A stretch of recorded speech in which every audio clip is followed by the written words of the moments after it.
함께 하나님께 찬송 드리겠습니다. 찬송가 133장입니다. 찬송가 133장 함께 찬송 드리겠습니다.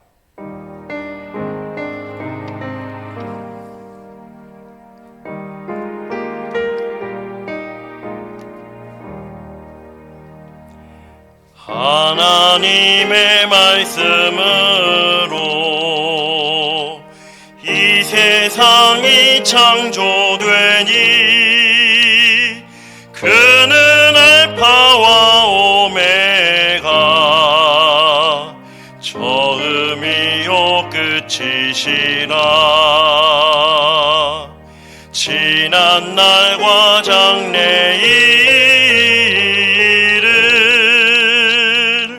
모두 주관하시네. 영원토록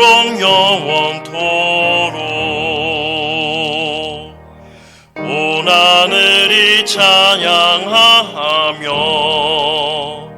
천사들도 찬양하네. 만국 백성 경배하네. 우리의 왕 하나님께 모든 입술 열어 찬양 목소리를 합하여 영원토록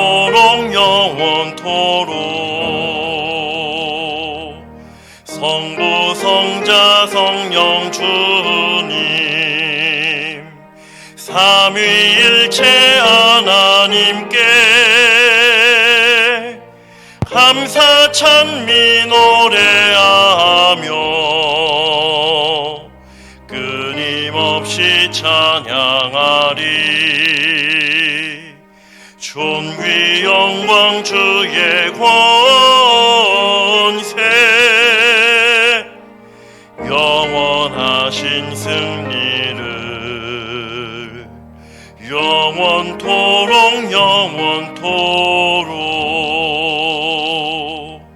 아멘. 아멘. 찬송가 80장 함께 찬송 드리겠습니다. 찬송가 80장입니다.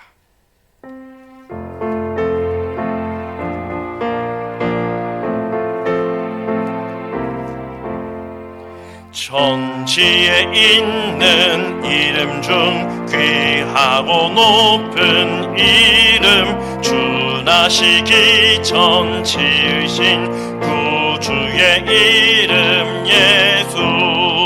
주 앞에 내가 엎드려 그 이름 찬송함은 내 귀에 들린 말씀 중 귀하신 이름 예수. 주 십자가에 달릴 때 명패에 쓰인 대로 저 유대인의 왕이요 곧 우리 왕이시라. 주 앞에 내가 엎드려 그 이름 찬송함은 내 귀에 들린 말씀 중 귀하신 이름 예수. 지금도 살아 계셔서 언제나 하시는 일 나 같은 죄인 부르사 참 소망 주시도다. 주 앞에 내가 엎드려 그 이름 찬송함은 내 귀에 들린 말씀 중 귀하신 이름 예수. 주 예수께서 영원히 어제나 오늘이나 그 이름으로 우리에게 참 복을 내리신다.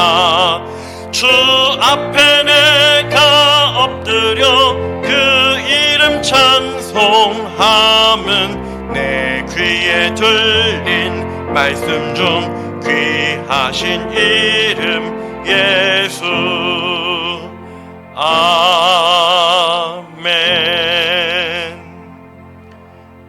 사도신경으로 하나님께 신앙 고백 드리겠습니다. 나는 전능하신 아버지 하나님, 전지의 창조주를 믿습니다.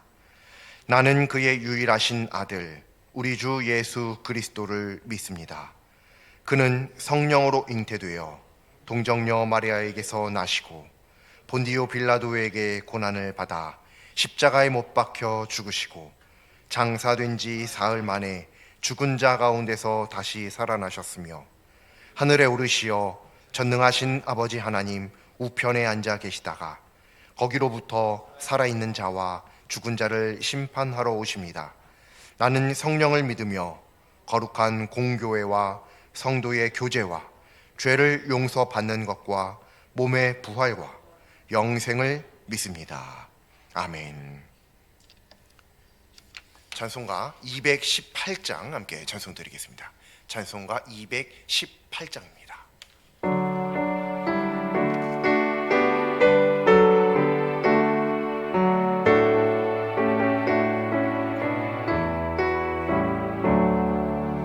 내 맘과 정성을 다하여서 주 너의 하나님을 사랑하라. 내 몸을 아끼고 사랑하듯 형제와 이웃을 사랑하라. 주께서 우리께 명하시니 그 명령 따라서 살아가리. 널 미워 해치는 원수라도 언제나 너그럽게 사랑하라. 널 핍박하는 자 위해서도 신실한 마음으로 복을 빌라. 주께서 우리에게 명하시니 그 명령 따라서 살아가리. 나 항상 주님을 멀리하고 형제를 사랑하지 못하였다. 이러한 죄인을 사랑하사 주께서 몸버려 죽으셨다. 속죄의 큰 사랑 받은 이 몸 내 생명 다 바쳐 충성하리. 아멘. 사랑과 은혜가 충만하신 하나님께서 저희들을 이처럼 사랑하여 주셔서 오늘도 이렇게 하나님의 전으로 불러주시고 하나님을 찬양하며 또 하나님의 말씀을 듣는 저희들 모두가 될 수 있도록 인도하여 주심에 참으로 감사합니다. 이 시간 불러주신 이가 하나님이시오니 능력 주시고 복 주시고 하나님의 말씀을 통하여 주의 훈계를 가르치실 분도 오직 하나님이심을 믿습니다. 하나님의 말씀을 통하여 하나님의 뜻을 배우는 저희들 다 될 수 있도록 역사하여 주옵소서. 특별히 오늘도 귀한 하나님의 말씀, 생명의 말씀을 통하여서 사랑의 언어를 저희들로 하여금 배우게 하실 줄로 믿사오니 이 말씀을 통하여서 저희들의 언어가 변화되게 하여 주시고 저희들이 하나님께 받은 그 사랑으로 더욱더 충만한 사랑으로 베풀 수 있는 하나님의 귀한 자녀들이 되게 하여 주옵소서. 감사드리며 예수님의 이름으로 기도드립니다. 아멘.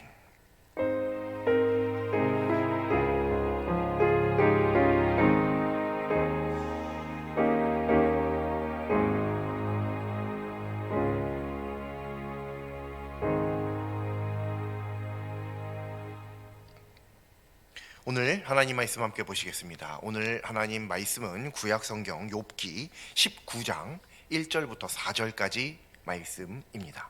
욥기 19장 1절부터 4절입니다. 제 성경으로는 구약성경 779쪽입니다.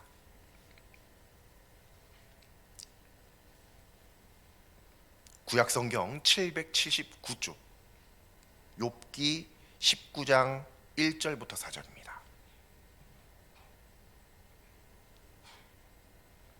구약성경 779쪽 욥기 19장 1절부터 4절까지 말씀 다 찾으신 줄로 믿고 합독하겠습니다. 욥이 대답하여 이르되 너희가 내 마음을 괴롭히며 말로 나를 짓부수기를 어느 때까지 하겠느냐. 너희가 10번이나 나를 학대하고도 부끄러워 아니하는구나. 비록 내게 허물이 있다 할지라도 그 허물이 내게만 있느냐. 아멘. 말이 지닌 힘은 매우 큽니다. 이는 대부분의 사람은 다 알 법한 사실입니다. 그래서 말에 신중해야 함은 아무리 강조해도 지나침이 없습니다. 게다가 말을 조심하라는 이런 종류의 말씀은 성경에 여러 번 반복합니다.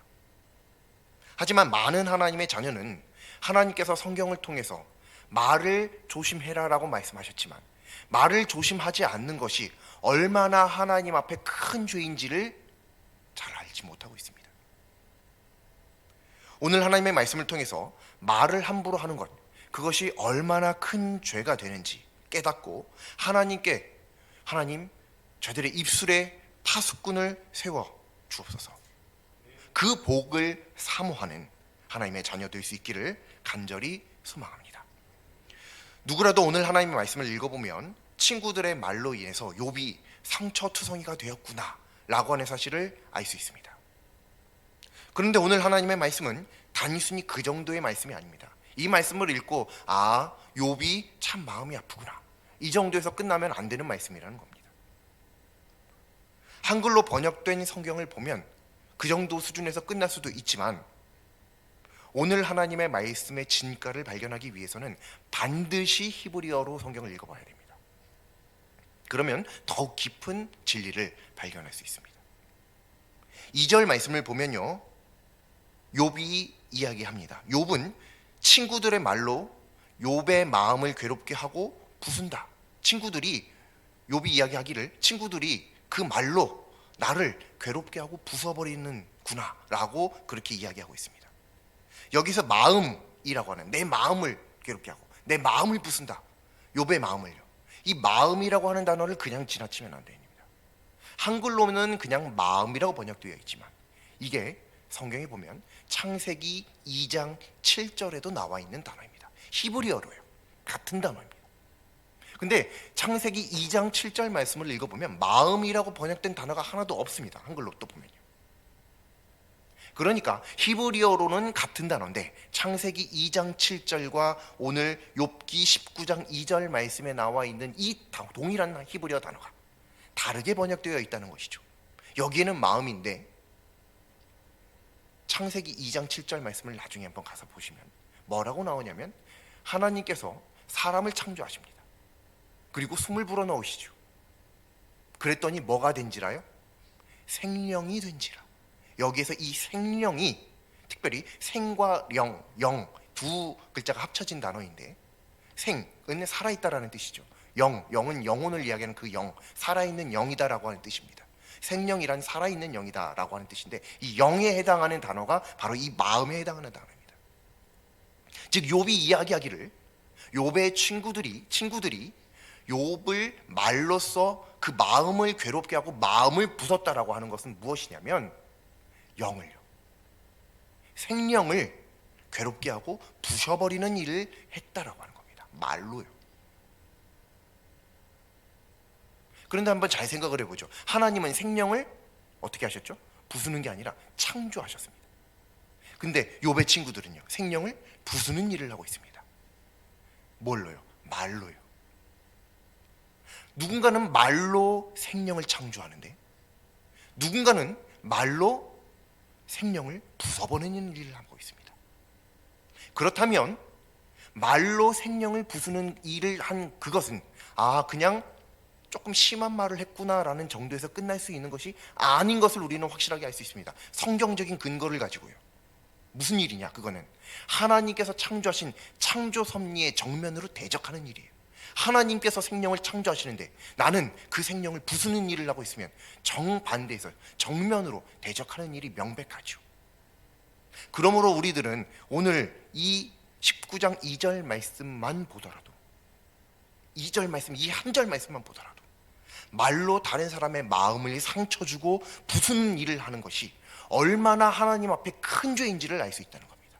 단지 그 사람의 마음을 상처 입혔다, 이것 때문에 큰 죄가 아니라요, 하나님의 창조 섭리를 대적하는, 거스르는 일이다, 그런 측면에서 이게 큰 죄다라고 하는 겁니다. 이게 성경적인 죄예요. 자, 그리고 나서 3절 말씀으로 넘어가면요, 욥은 친구들이 욥을 10번이나 학대했다, 그러고도 너희들은 부끄러움을 모르는구나 라는 이야기를 합니다. 근데 여기 보면 그냥 10번이나 학대하고 이렇게만 딱 나오지만 사실은 학대하다라고 하는 이 해당하는, 여기에 해당하는 말이 히브리어 성경을 보면 사실은 2번 반복되어 나옵니다. 그러니까 3절 말씀을 히브리어의 가장, 원어에 가장 가깝게 한번 번역을 해보자면 너희가 나를 학대하고 또 나를 학대하는구나 라고 번역할 수 있다는 겁니다. 그냥 2번 반복해서 얘기했구나, 이 정도에서 끝날 것이 아닙니다. 왜냐하면 성경이 가지고 있는 반복의 특성 때문입니다. 성경에서 반복되어 등장하는 말씀은 반드시 강조의 의미를 가지고 있습니다. 즉, 욥은 너희들이 나를 학대했다라고 하는 것을 그냥 나를 조금 힘들게 했어, 야 너희들 친구들인데 나한테 너무 말 함부로 한 거 아니야? 이 정도로 이야기한 게 아니라 너희들이 나를 괴롭힌 것은 매우 큰 일이다 라는 것을 강조하고 있는 말씀이다라고 하는 겁니다. 그냥 친구들 간의 갈등 정도가 아니라 심한 괴롭힘이었다는 사실을 우리는 이 욥의 고백을 통해서, 말씀을 통해서 확실하게 알 수 있습니다. 그리고 4절 말씀을 보면 욥은 언뜻 보면, 자, 이 4절 말씀은 정말 어렵습니다. 저도 사실은 이 말씀을 처음 읽고 완벽하게 오해를 했었습니다. 그리고 히브리어 성경을 보니까 큰일 날 뻔했구나라는 사실을 무릎을 탁 쳤는데요, 4절 말씀을 보면 비록 내게 허물이 있다 할지라도 그 허물이 내게만 있겠냐라고 이야기하죠.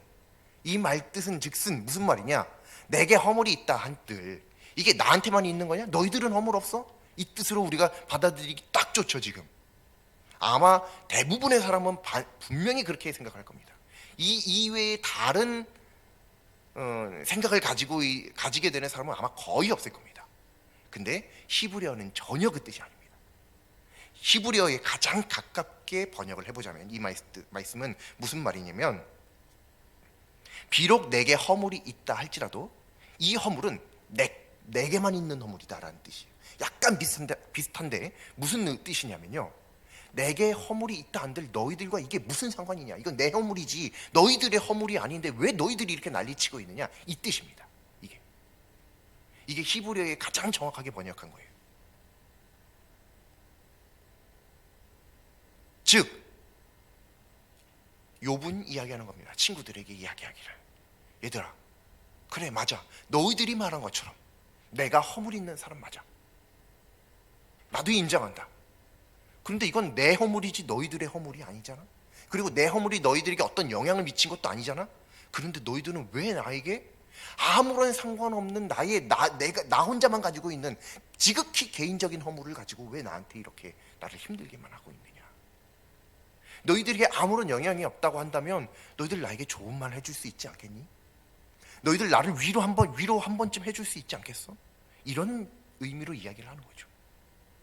이게 욥기 19장 1절부터 4절까지 말씀입니다. 그러니까 한글 성경으로 보면 완벽하게 이 말씀을 깨달을 수가 없는 겁니다. 반드시 그래서 히브리어로 읽어봐야만 하는 성경입니다. 오늘 함께 읽은 이 하나님의 말씀은요, 비록 욥에게 허물이 있다 할지라도 그 허물이 욥의 세 친구들과는 아무런 상관이 없습니다.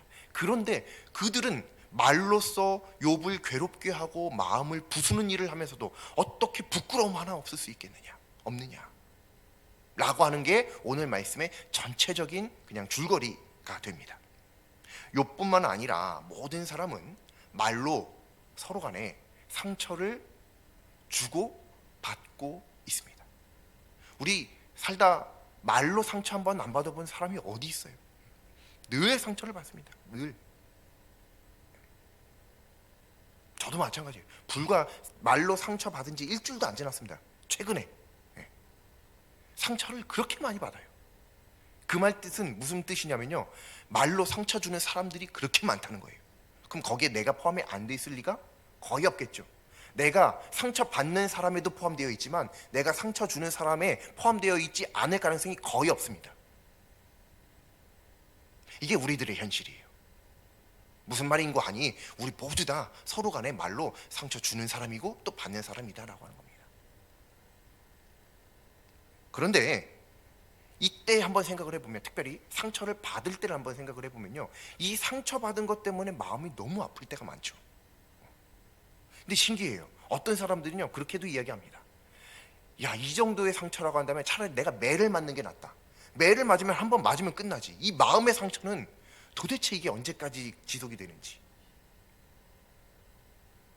어떤 때는요, 물론 적당한 한계가 있지만 육체적인 이런 어떤 폭력이나 이런 것들은요, 상처는, 몸에 새겨진 상처는 적절한 처방을 통해서 나았기도 하고요, 또 완전히 말끔히 사라지기도 합니다. 근데 이 말로 인한 상처는 적절한 치료법을 찾기 어려울 때도 참 많고요. 도대체 이렇게 해야 되나? 저렇게 해야 되나? 말로 누군가한테 상처 줬는데 가서 사과하다가 더 상처 준 적 혹시 경험 있으시죠? 난 분명히 사과하러 갔는데, 분명히 그 마음 다독여 주러 갔는데, 또 때로는요 이런 경우도 있습니다. 어떤 경우가 있냐면, 누군가가 말로 인해서 상처받았대요. 그래서 그 아픈 사람을 위로하려 전혀 상관없는 제3자인 내가 가는 거예요. 가서 막 다독여 주고 있는데, 너 불난데 부채질 한다고. 그런 적이 있으시죠? 되려 그냥 또 한 대 맞고 돌아오는 그런 경우도 많습니다. 어떤 경우는 죽을 때까지 이 말로 인한 상처가 치유되지 않는 그런 경우들도 참 많아요. 그런 차원에서만 본다면 육체적인 폭력보다 사실은 언어 폭력이 더 악하고 또 때로는 엄청난 폭력성이 있다고 하는 것을 우리는 알 수 있습니다. 근데 이 육체적인 폭력은 당연히 절대로 안 되는 일이죠. 그러니까 사람이 어느 정도 나이가 들어가면 저절로 그 빈도가 줄어듭니다. 근데 언어 폭력은요, 전혀 그렇지 않습니다. 상처가 보이지 않거든요. 또 어떨 때는 지금 당장은 상처가 아니에요. 근데 집에 가서 자려고 누웠는데 갑자기 상처가 생기죠. 가만히 생각을 해보니까, 베개를 비고 가만히 생각을 해보니까, 아, 그때 그 말이 이게 나를 어떻게 보고 한 말이야, 막 이렇게. 그런 경험들도 있다고 하는 거예요. 그러니까 이 말로 인한 상처, 그런 말의 폭력성이 얼마나 큰지는 우리가 분명하게 잘 알고 있습니다. 그렇다면 우리가 그냥 생각하기에, 우리의 경험상으로 그런 것 말고요, 그러면 성경은 이 언어에 대해서 뭐라고 이야기하고 있는가, 이것을 우리가 한번 면밀하게 살펴볼 필요가 있겠습니다. 성경은 당연히 하나님께서 말씀하시기를 언어로서 누군가를 아프게 하고 상처 주고 폭력을 행사해서는 안 된다라고 분명히 말씀하고 계십니다. 그렇게 우리를 가르쳐 주고 계십니다. 그런데 성경을 보면 육체적인 폭력보다 언어 폭력에 대한 말씀이 더 많아요. 비교도 안 될 정도로 많습니다. 한번 찾아봤어요. 육체 폭력과 언어 폭력의 경우에 해당하는 성경 말씀이 얼마나 많은지 제가 다 찾아봤거든요. 육체 폭력에 대한 말씀, 언어 폭력에 대한 말씀, 비교도 안 됩니다. 언어 폭력, 말 조심하라는 말씀이 훨씬 많아요. 비교도 안 될 정도로 많아요. 이게 뭐예요? 우리가 그만큼 쉽게 간과하고 있다라고 하는 겁니다.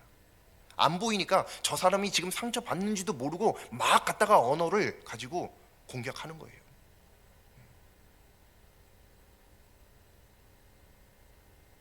사랑장이라고 하는 별명을 가진 성경이 있습니다. 고린도전서 13장입니다. 거기 1절 말씀을 보면 천사의 말을 할지라도 뭐가 없으면요? 사랑이 없으면요. 그러면 뭐래요? 소리나는 구리와 울리는 꽹과리가 된다라고 성경 말씀이 나옵니다. 이게 사람의 말이 아니라 하나님의 말씀입니다. 성경에 문자 그대로 나와 있는 말씀이에요. 우리가 잘 암송하고 있는 말씀이잖아요. 사랑이 없으면요, 말이에요, 말. 누구의 말인지 중요하지 않아요. 누구의 말인가 보다 더 중요한 게 있어요. 그게 뭐냐? 사랑이 있느냐 없느냐. 천사의 말이라도예요. 천사의 말이라도. 하나님께서 그렇게 말씀하셨어요. 야, 천사가 말해도, 천사의 언어로 이야기할지라도, 천사가 말한 내용을 갖다 전달할지라도, 하나님의 말씀을 갖다 전달할지라도 뭐예요?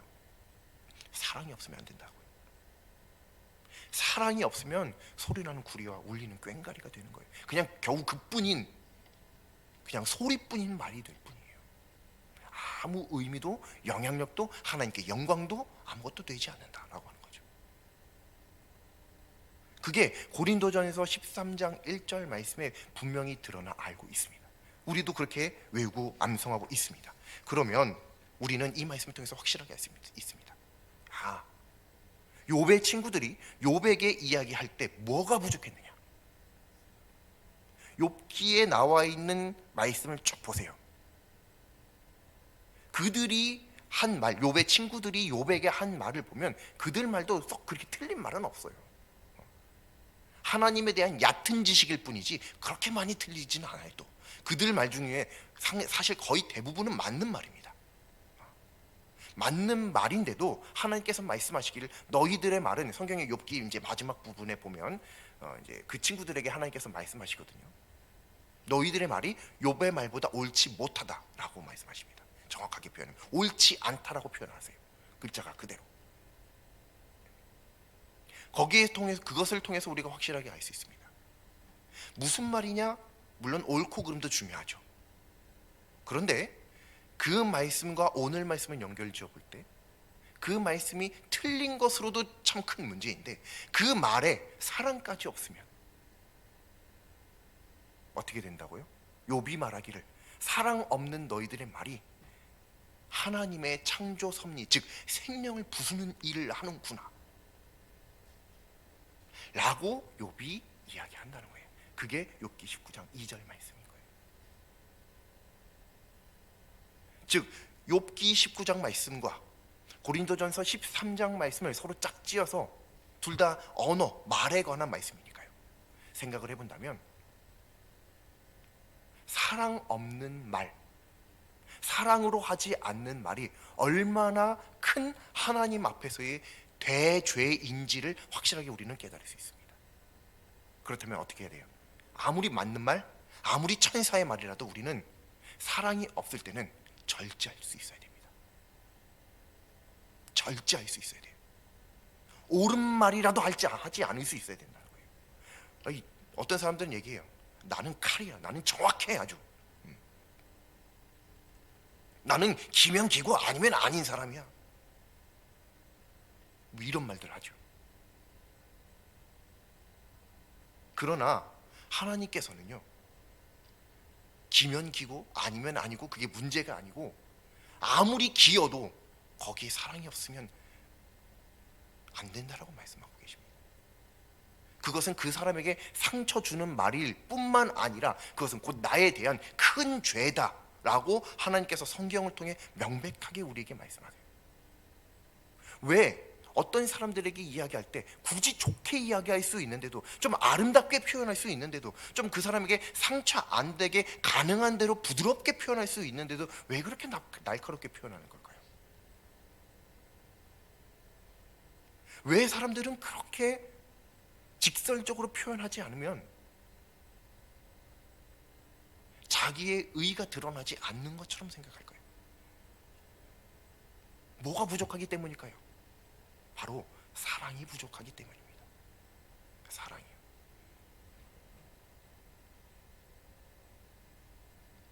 사랑이 되지 않으면 차라리 절제라도 할 수 있어야 돼요.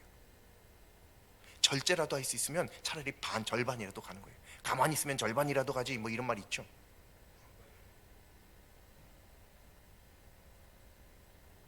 그렇게 차라리 사랑이 안 될 것 같으면, 사랑으로 해야 될 말을 못 할 것 같으면 차라리 그 말을 삼킬 줄이라도 알아야 하나님 앞에 우리가 죄인이 안 되는 겁니다.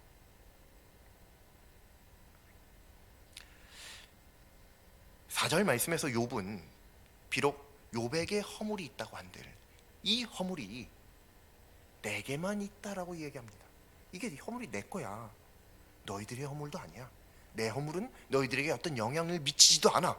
그런데 왜 너희들이 그렇게 나서냐? 라고 이야기합니다. 그러면서도 왜 너희들은 조금 더 부끄러움을 왜 못 느끼냐? 라고 이야기합니다.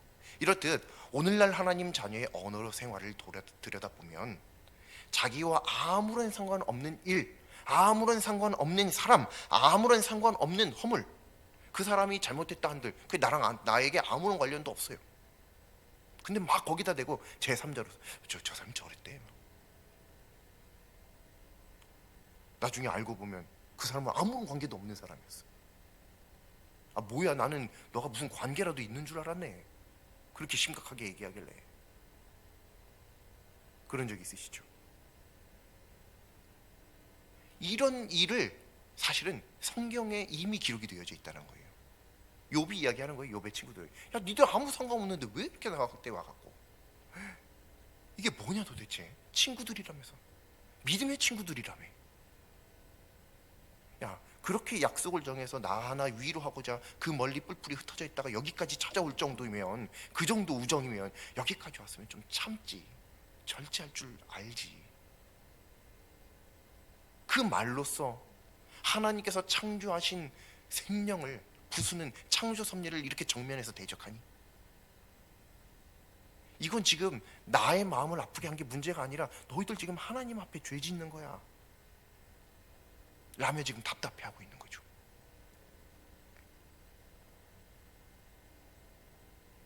결국 우리 하나님을 믿는 사람들 중에서도 이렇게 이 시대의 욥, 이 시대의 욥의 친구들과 같은 사람들이 계속 탄생하고 있는 거예요. 지금 욥기에만 지금 이러는 게 있는 게 아닙니다. 우리 맨날 욥 보면서, 또 욥기 성경 보면서 욥은 잘났고 욥의 친구들은 어리석고 맨날 이렇게 얘기하죠.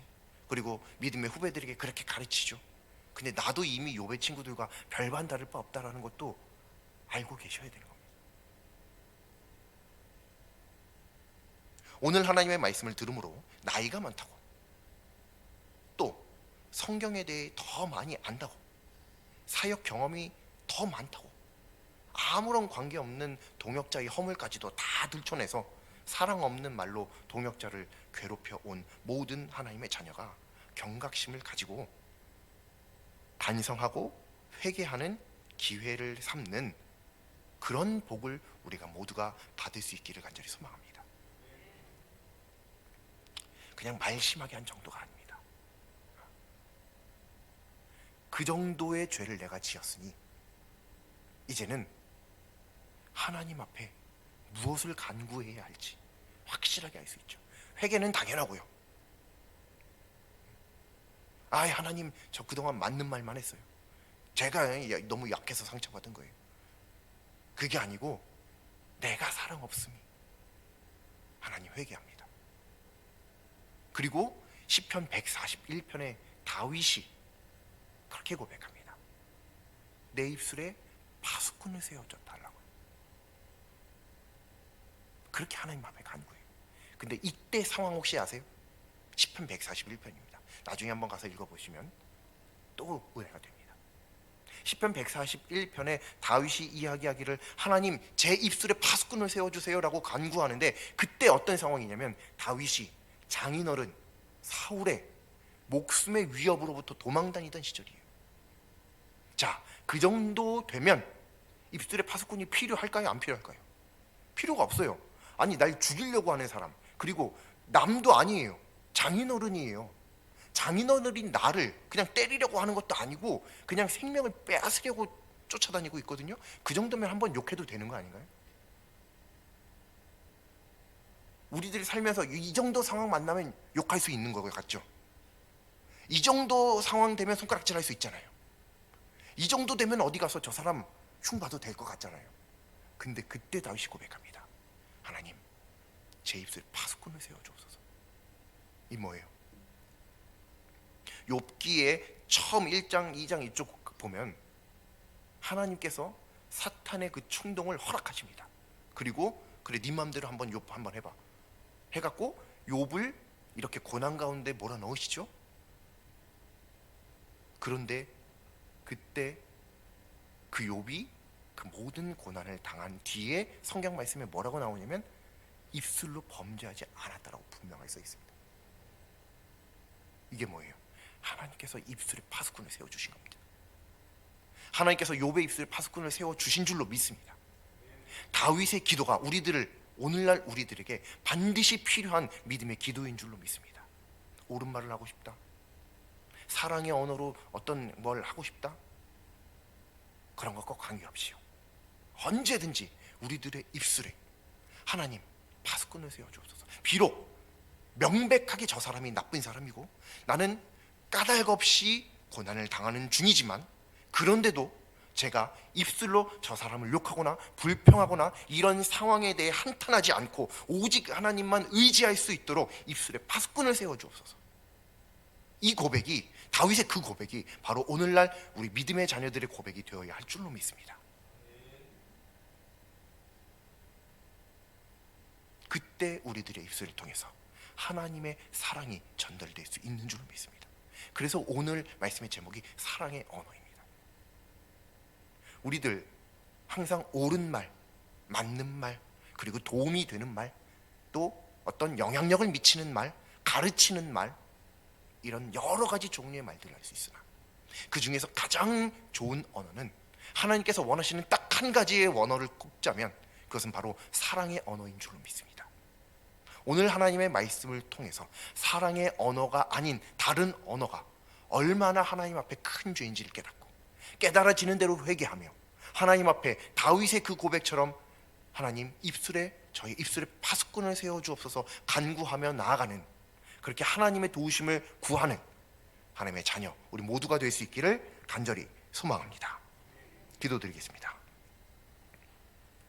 생명의 창조주이신 하나님, 사랑 없는 폭력적인 언어로 하나님께서 창조하신 생명을 상처 입혀왔던 지난 날을 회개합니다. 다윗의 간구와 같이 입술에 파수꾼 세워주시기를 간절히 구하오니 사랑의 언어를 회복하게 하여 주시옵소서. 예수님의 이름으로 기도드립니다. 아멘. 함께 찬송가 266장 찬송 드리겠습니다. 266장입니다.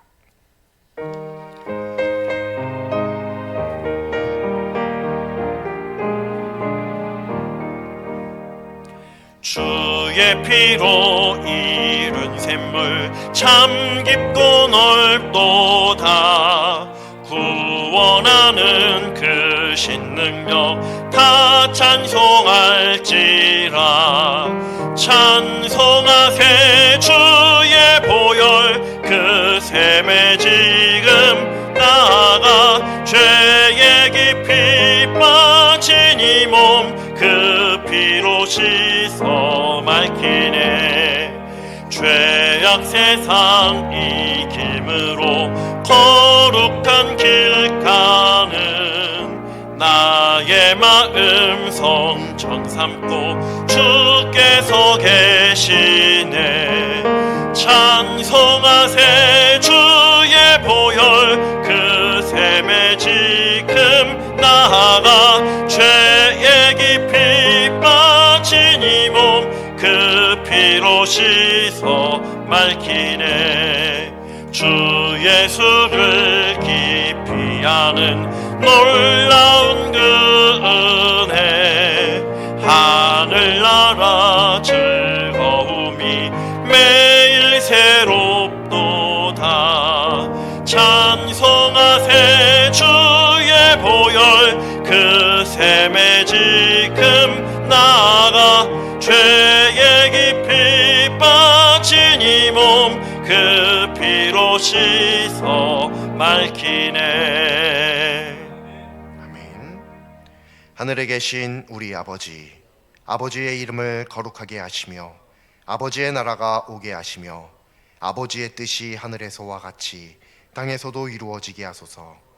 오늘 우리에게 일용할 양식을 주시고 우리가 우리에게 잘못한 사람을 용서하여 준 것 같이 우리 죄를 용서하여 주시고 우리를 시험에 빠지지 않게 하시고 악에서 구하소서. 나라와 권능과 영광이 영원히 아버지의 것입니다.